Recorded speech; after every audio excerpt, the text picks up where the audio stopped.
There's a question we ask around here a lot, and it's, what is the number one job of a leader? And the answer is to grow. If you're growing, it's infectious. And so if we create a culture where everyone is growing, a high tide is going to raise all ships. And so our dream manager really has become our high tide, where she's raising all these ships. Our vision is to be faithful stewards of God's people, plants, and purpose. One thing that has really come about, I think in the last year really, is this idea that on this side of eternity, people are the greatest investment that we'll ever make. The Dream Manager is a really great fit for what we're trying to pursue with our vision. Years ago, C12 did a video on the Dream Manager concept, and they toured the Suter company, and there was one line that Tim Suter said. He said, "I rarely get to my B priorities." And that just struck with me. I thought, if we're gonna do this Dream Manager concept well, it was gonna take a lot of work. And we looked around the room and said, none of us in this room have enough time to do that. So we're gonna have to make an outside hire. And that's when we began the search for Morgan. This program is very focused on people. You have to see who's in front of you and what they need. Dream sessions are a very intentional time where I have one-on-one conversations with our team members, and we go through specific categories of material, financial, personal, professional, intellectual, emotional, spiritual aspects of their life.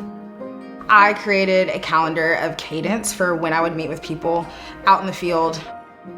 In those dream sessions, we're going through and talking about their goals, but also I open it up to them. If there's something that they want to talk about that might not be a part of their dream sessions, they just need to talk, I'm an ear to listen to. It's a one-on-one conversation where I'm really trying to build relational stock and credibility. Every day, someone's coming to work probably carrying some type of baggage.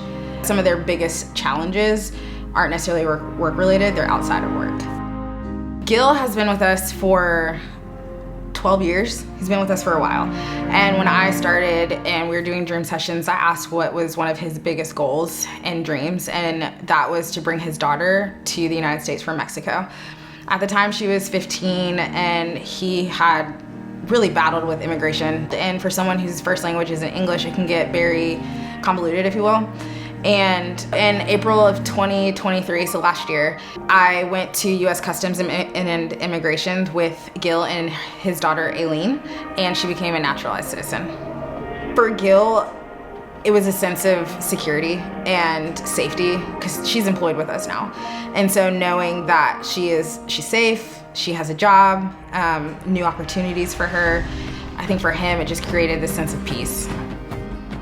I actually came in a couple months after Elliot started with us, and it was one of those things that developed through dream sessions, but he wanted to become a pilot.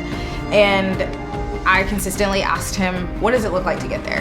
And he would consistently tell me, I need to get flight hours, I need to get practice.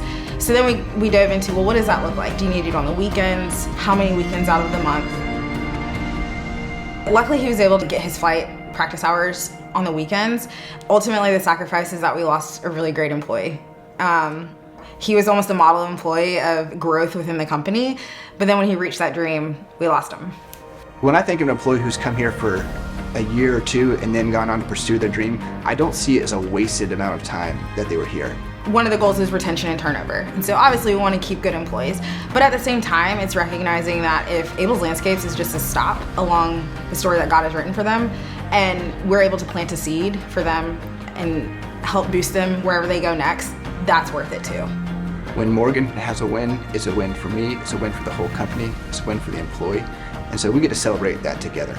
I think that's part of being the role of leader, is to share in the fruit of others. When we started with the Dream Manager concept here, it opened my eyes to how little I truly was invested in our people, how little I knew what was going on in their lives. There's a lot out there. Our people are dealing with a lot. It's one thing to tell somebody, oh, I'll be praying for you about that. But these people need more than prayer. They need a hand. They need somebody in their life who's going to advocate for them and help them. And we have a chance to do that.